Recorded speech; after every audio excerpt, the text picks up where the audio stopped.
platform built for durability, credibility, and scale, right? So if you believe the next generation of AI winners will be trusted, defensible, and deeply embedded in how institutions operate, then you're looking at the right team.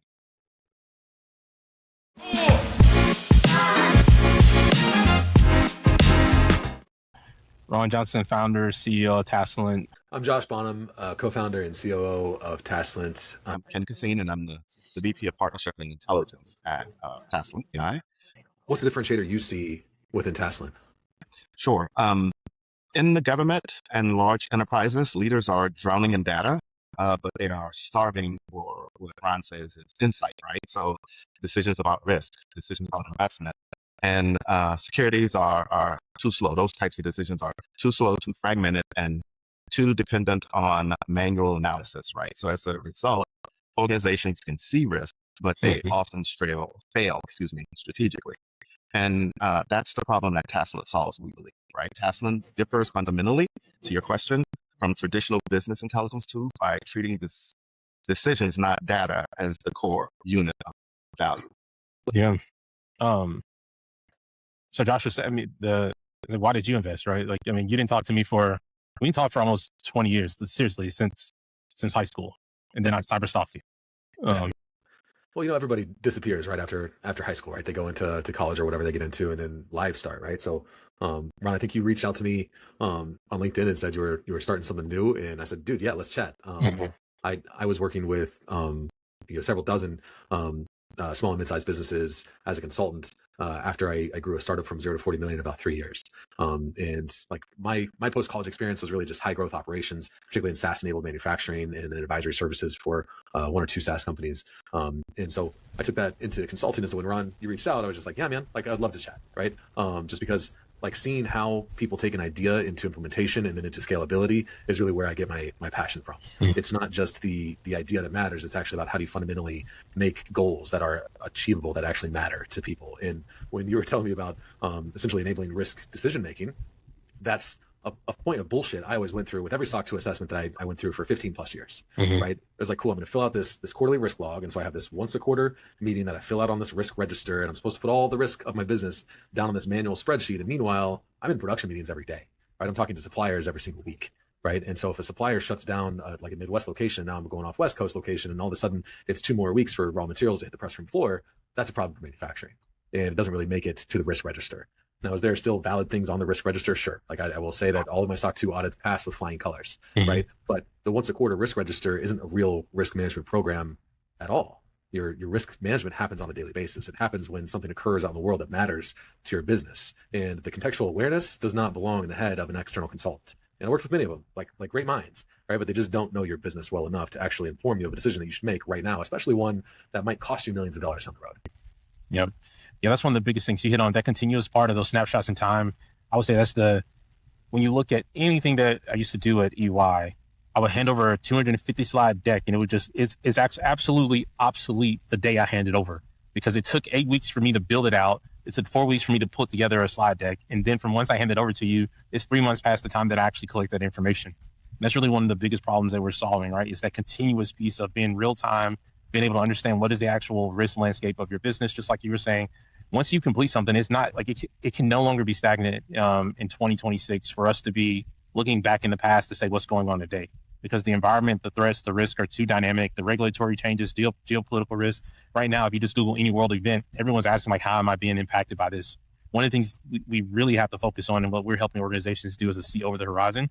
And so even when you're looking at it, Josh, from a supply chain standpoint, or Ken, going back to your time at AWS or at Capital One, if you're not able to look over the horizon, then you're just playing catch up the entire time, right? So right now, the current tools don't do anything when it comes to basically looking at the second, third, fifth order effects when it comes to a decision.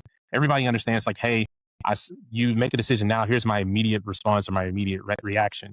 But what is the cascading? What's the ripple? Think of it as like, if you throw a rock in the water, what's the actual ripple of that? Or if you use the whole adage of basically like time travel, if you change one little thing, or the butterfly effect, what does that actually mean for you or your business? Right now, if you can't get it through generic news feeds on your Apple iPhone or whatever it is, you can't get it through the current GRC or ERM tools that are out there.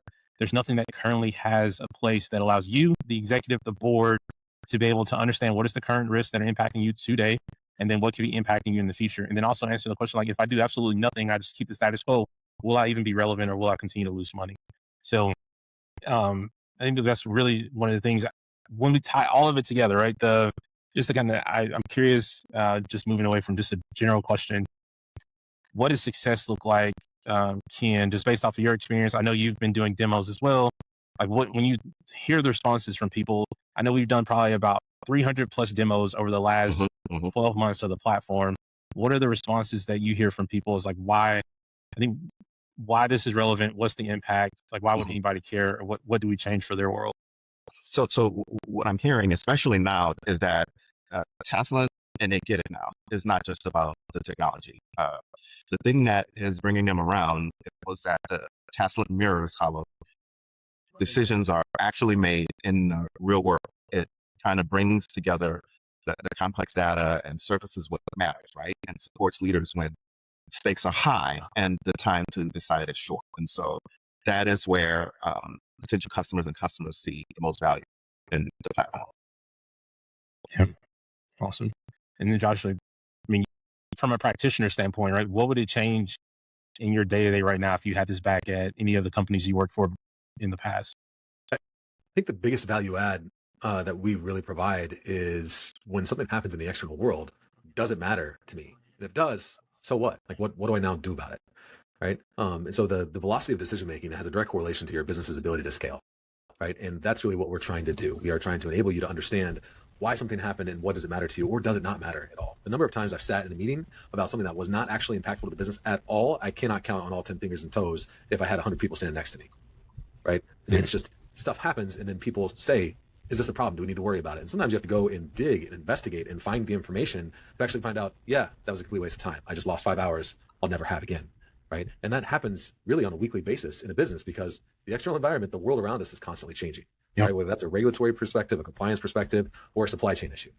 Right. And so as those changes happen, you have to know, does this actually matter to me? And the amount of context in your business is ever evolving, especially with the introduction of AI, because the access to information is getting greater and greater. And as you have more availability to information, understanding it is more important than ever. Yeah, that context is huge. And the amount of chaos and noise, right? That's one of the things we talked about. We talk about as a company is providing that clarity, so you understand what signal you need to focus on amongst everything that's going on out there. It reminds me of when I used to be in the FBI. I used to have a team of about 120 analysts that do what we're doing in our platform right now. And so that real-time monitoring, analyzing threats on a day-to-day basis, or if there was a crisis, like what information is relevant to this? How do you put this through the funnel to where the decision maker has to be able to make a decision as quickly as possible? And even when I go back to my time in the FBI, some of the things we did then was a lot of reaction as well. And we put processes in place within my intelligence teams to where we had a continuous monitoring going on. And one of the biggest things, Ken, I don't know if you remember this process, the threat review and prioritization, which is basically, you think about it from a private sector standpoint, it's the annual risk assessment, it's the annual audit. It could be quarterly, it could be whenever the board requested if something happens. But again, all those are always after the fact. So you're looking back in time to understand what you need to on. But again, as soon as you finish that exercise, it's completely obsolete, because the world around you did not take a pause, because you did an exercise to come up with a nice dashboard that says, here's where all the risks are located. Here's all the supporting documents. But guess what? At the end of the day, when a crisis happens, people are going to ask you, did you plan for this? Or like, where's the dashboard that told you that this risk was going to happen? And so really, when you think about all these processes that historically in the market today, over 20 years, when you look at the incumbents, so whether it's Archer or any of these other GRC tools out there, they were first to market, but their process is built on workflows and dashboards and 25 to 30 clicks to an output. And so when you think about the differentiation, reaction, those tools are meant to teach you a process that's focused on managing risk. And one of the things we talk about from a leadership standpoint, you manage processes, you lead people, right? And so like when you're thinking about risk, the majority of risk within an organization come from people. And so how do you manage that within the process, or how do you lead people through that? And really why we focus on risk resilience, right? So we don't want to play catch up every time. We want to help organizations drive maturity, drive resilience. So when things do happen, you're prepared for it. But we're building something uniquely different and build the company the right way, build the actual foundation to be able to scale and hit the milestones that we need to. The other piece is we're in the land in the era of AI to where when you're thinking about how we build a company, we can scale to 7-figure AAR with 10 to 15 people. Right now, we're targeting the profit and loss leaders within the organization. So think executive teams and boards within financial services, manufacturing, professional services. So individuals that actually own the decision within the business for growth, but then also the risks that come with it when you're looking at loss. In like from your perspective, I mean, you've been a consultant sitting on the other side of the table, right? So like, why is the industry like not really addressing this challenge for businesses? Yeah, because the way they make money is it's antiquated, right? Like you make money based off of a traditional SaaS model and consulting billable hours. And so the traditional model of any type of enterprise risk management or governance risk and compliance tool requires a significant level of integration. So think about 3 to 6 months of integration.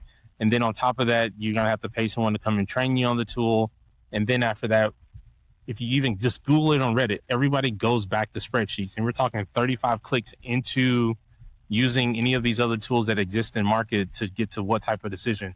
The other part, none of those tools are built for an executive user. They're built for some GRC analyst, some risk analyst, or intelligence analyst sitting in some security function, which is obfuscated away from the business. And so those tools lack actual business context for decision makers. Yeah, they're tools that are engineered to maintain the consulting industry versus engineered to actually enable decision makers to make decisions. Yep, and we fundamentally disagree with the way the consultants still work.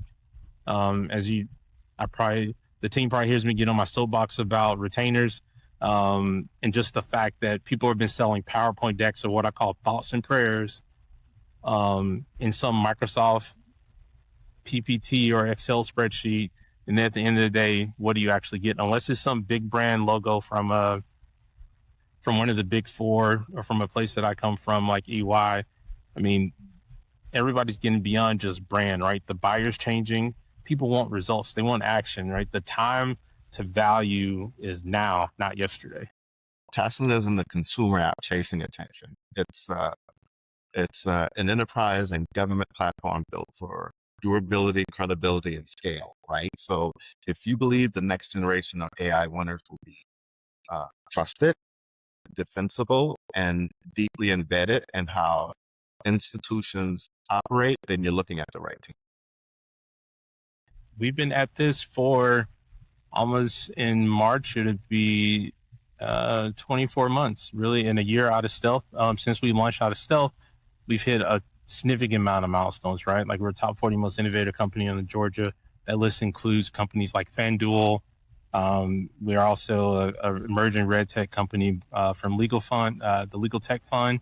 And so when you name it, there's a bunch of other startup awards that we've gotten. And so really being able to get to action is really what we're focused on in our platform, not just looking at pretty dashboards and workflows.